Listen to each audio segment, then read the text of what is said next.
selon le MCG qui souhaite aller plus loin. Florian Gander, député MCG au Grand Conseil.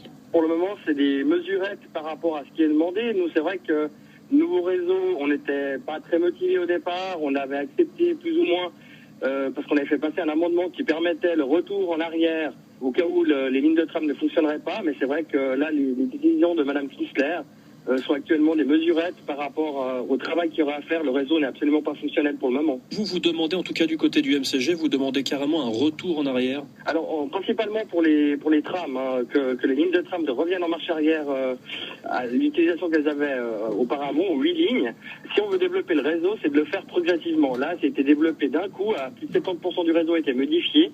Donc c'est vrai que de mesurer les conséquences une fois qu'on est face au mur, c'est pas la meilleure solution. On est pour une mobilité accentuée au niveau des citoyens, mais par contre, il faut que ça se fasse progressivement et en mesurant à chaque fois les conséquences que ça peut avoir au niveau de la circulation. Nous, on a déposé une motion. On espère que cette motion, elle va être soutenue par le reste du Grand Conseil.